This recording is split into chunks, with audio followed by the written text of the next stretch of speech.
Yo, what's going on guys, X2 Flair here and welcome back to another video. Today I'm going to be showing you my final team selection for Game Week 2. Just before we get into the video, please subscribe. We're trying to hit 200 subs by the end of the year. We're uploading daily videos, so it'd be awesome if we could try and hit that goal. So jumping into the team for Game Week 2, we've gone with McCarthy again in goals. He's playing Tottenham at home this week after scoring 2 points in Game Week 1. They didn't keep a clean sheet against Crystal Palace, but that's okay. I still back him in to potentially keep a clean sheet against Tottenham as they didn't score in their first game week. And after that, he's got Burnley and West Brom, who are looking like some promising clean sheet fixtures for McCarthy. Then in defence, I've changed the team a little bit from last week. I've kept Trent Alexander-Arnold in. Obviously, I think there's a bit too much stress over to whether keep him in or not. Definitely a good long-term option just because of his good attacking returns, and Liverpool will keep a lot of clean sheets over the season. New to the starting lineup this week, we've brought in Luke Ayling off the bench. Surprisingly, we've put Reece James, one of our star players, scoring 14 points in Game Week 1, on the bench because he's playing Liverpool at home and Luke Ayling has Fulham at home, and I definitely back in Leeds to keep a clean sheet against Fulham. So after Leeds' shaky performance to Liverpool in Game Week 1, they conceded 4 goals, but they have a bit more time to gel this week as they have like an FA Cup League match, which definitely they can get their defence used to playing with each other, so I'm backing them in to keep a clean sheet against Fulham in Game Week 2. Then moving on to Saiz for Wolves. I had him in Game Week 1, I was gassed about him. Scored me 15 points with a clean sheet and a goal. The best part was that he nearly scored 2 goals, which provides me with a lot of confidence that he's going to provide some good attacking returns as well this season. Despite the fact that he has got City this week, look at these fixtures: West Ham, Fulham, Leeds, Newcastle, Crystal Palace.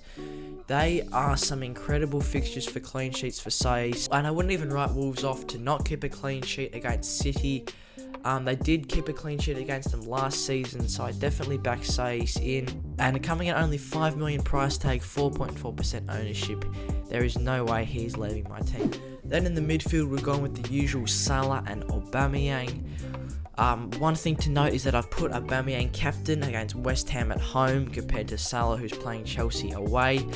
Despite the fact that Salah scored a whopping 20 points in Game Week 1, I'm still backing in Aubameyang to score a goal against West Ham at least, and potentially score 2. And I think in general Aubameyang could be a better captain pick for the upcoming weeks over Salah. Next up in the midfield, I've brought in James Rodriguez. He is the big change to my Game Week 2 side. I traded out Dele Alli last week, and I've brought in James this week because Dele Alli's 8 million, only got 1 point in the first game week, but more importantly, he only played one half of football. He got subbed off at halftime, which is not good. Compared to James Rodriguez coming in at 7.5 million, he scored 3 points Game Week 1, but he's looking like a very good value pick into the future with some incredible fixtures coming up.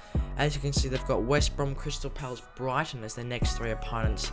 They are looking very nice for James to get some goals and assists, and with key stats last game, he had 3 shots, which is promising to provide some attacking returns. He also had 5 chances created, which is very impressive. That was more than any other player in the league.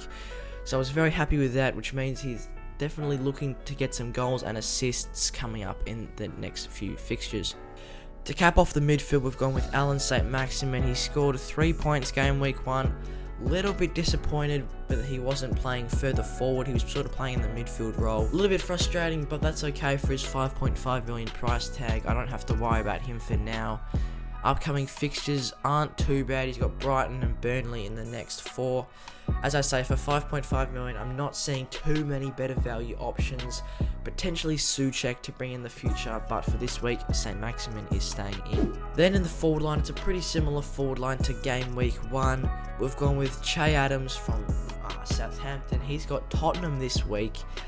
I was pretty impressed actually, despite Che Adams only scoring 2 points in Game Week 1. It filled me with confidence seeing that he was playing as the central striker along with Danny Ings the whole time. He did get subbed off in the 78th minute, I think it was. But saying that, he had some big chances throughout the game. Him and Danny Ings probably should have both scored actually with the amount of chances they had. But if it wasn't for Guay to save, Che Adams and Danny Ings could have been scoring some big points in Game Week 1. But I still back in Che Adams coming in at only 6 million in striker. I think it's a very good value option. Then we've got Timo Werner again. Obviously, he's a very highly selected striker. He scored 5 points game week 1. Got an assist, which is it's okay for him. 5 points, not what I was quite expecting, but that is definitely not that bad at all. But if we look at his upcoming fixtures, apart from Liverpool, his next 3 are West Brom, Crystal Palace, Southampton, which is looking very nice for Timo Werner to provide some goals and further assists this season. Then to cap off the team, we've gone with Mitrovic again. This guy, he got subbed on in the 70th minute roughly against Arsenal. Even despite coming on for 20 minutes, he looked the most likely to score for that team the whole entire game. Because of some injuries he picked up at the end of last season, but with a bit more recovery time, hopefully he can start. But once, as I said, coming at only 6 million, he's the central striker for Fulham. He's going to be the one scoring all their goals. So definitely Mitrovic coming in at 6 million. I'm not trading him out this week. He still could potentially score against Leeds as well. So that is the Game Week 2 final team selection video. I hope you guys enjoyed. Leave a comment any players that you think would be good to bring into Game Week 2.